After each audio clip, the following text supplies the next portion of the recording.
and welcome to Indoor Thursday, the day when I make a video that's indoors. I was wondering what to talk about today. I think what sells most of vloggers is the fact that they have such high energy and they're so positive all the time. They're so happy all the time. They're so excited all the time. Everything is amazing. Everything is high energy. It's not just in vloggers. This has also kind of become a social phenomenon, a social cultural movement, if you will. Inspirationalism, motivationalism, it really kind of took off. Motivational speakers, inspirational speakers, Instagram accounts, bloggers, vloggers. I mean, people make a whole insane living out of just saying emotional things that get people inspired. I'm not downplaying that. However, I do think that the tables are beginning to turn.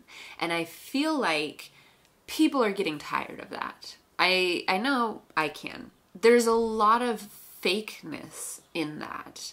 Life is not always perfect. Life is not always happy.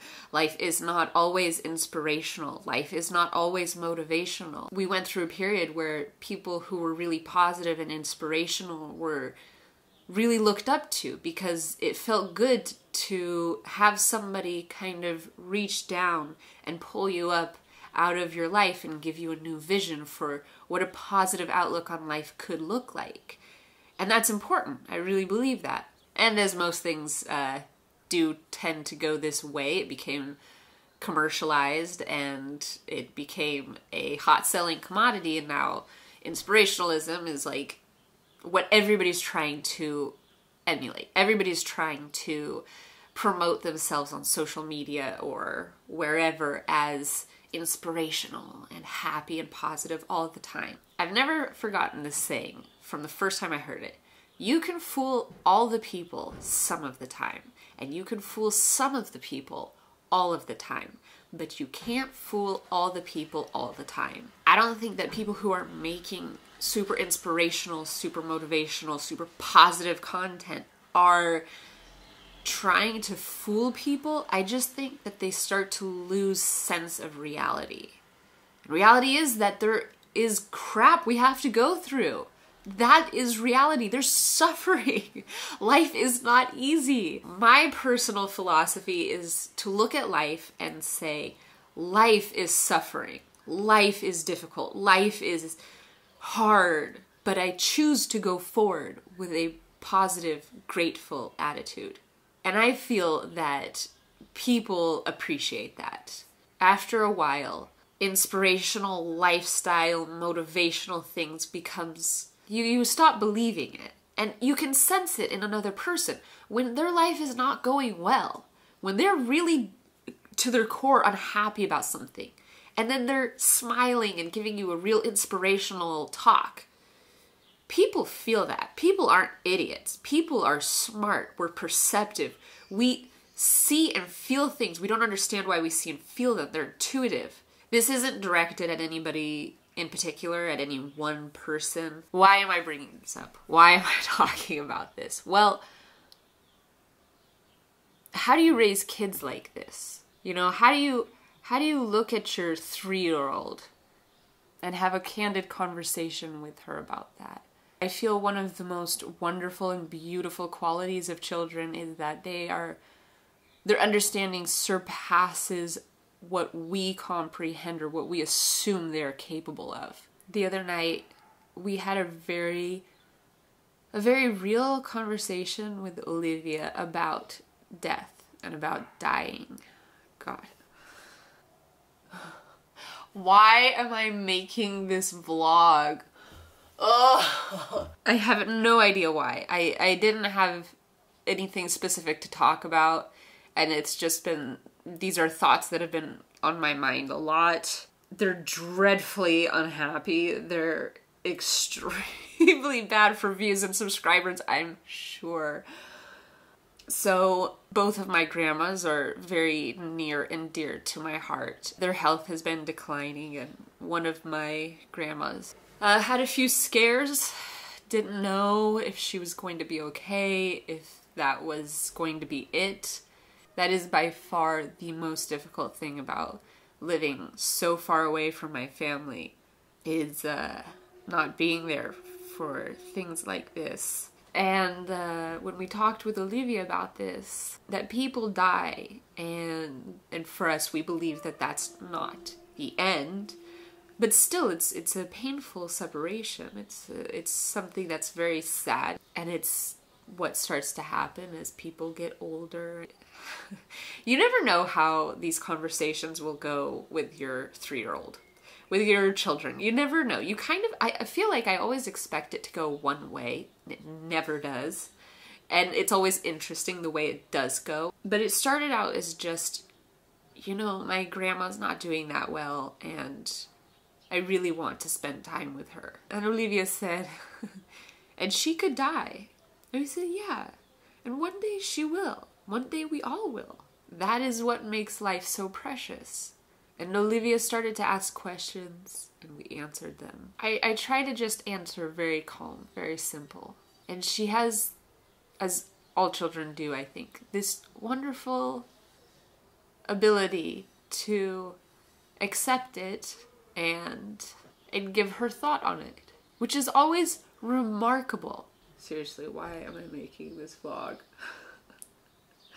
I think my natural inclination, as most parents is to shield and protect your children from these painful things.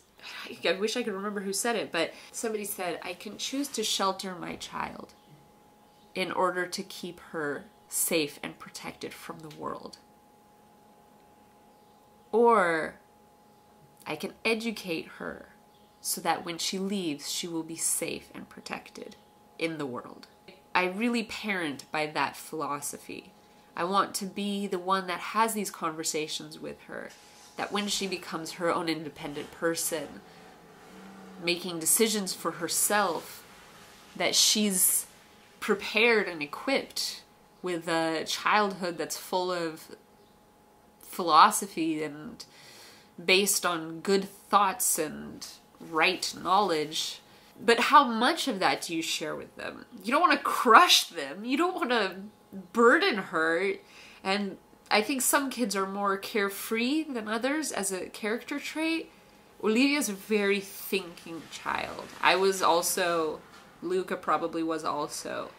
But I thought about things. At a unnaturally young age, I thought about very serious things. I know this sounds like I'm coming to some point where I tell you, and then I came to this decision and this epiphany, and I made this amazing discovery, and this is what I did. I never came to that. I have not come to that. I'm just struggling. And I think that as parents, we look for answers for a lot of things and we never get them. A lot of the time, we never get these answers we're searching for. And this is one of the things that I'm looking for. How much do you share with your child? What do you keep from your child as a way of preserving not only their innocence, but just their heart and their soul and their mind, that they don't become so burdened. Life has a way of unfolding things. Good things, bad things, sad things, scary things, wonderful things. And I think to just approach it as they come. That's how we talk about it. So with Olivia, we don't talk about death every day. As these things happen, to have real conversations about it. But to not forget that as wonderful things happen, to talk about those as well. I'm literally just trying to think how I can tie this back into the beginning of what I was saying. The point is, not everything is wonderful. Not everything is inspirational, amazing, exciting, happy. There are bad times too. There are serious times too.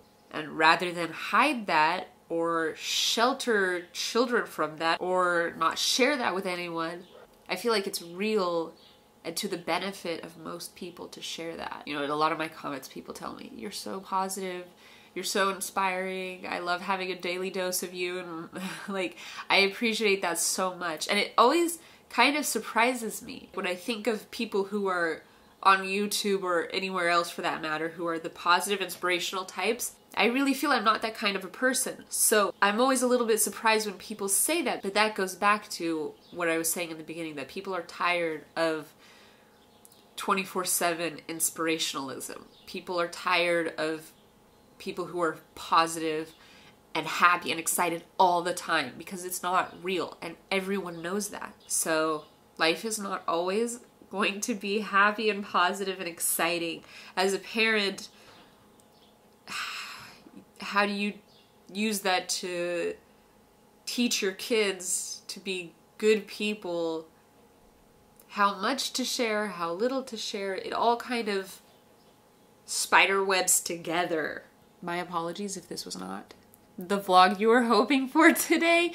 I hope that it doesn't put a downer on your day. I really do. I feel like it's important to think about these things, you know?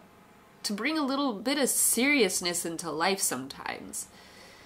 Like, life should be fun and exciting and happy and that, but we have to acknowledge the things that are not.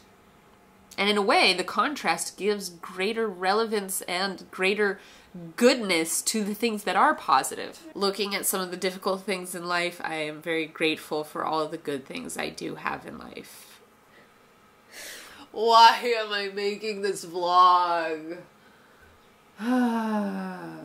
If there's any part of you that liked this, please let me know, because if it was like, please don't make videos like this anymore, Mariah, I will listen. Like, I want to be real, but I also feel like people have enough crap in their life. Life can be hard enough without somebody you enjoy watching making it any harder, I guess.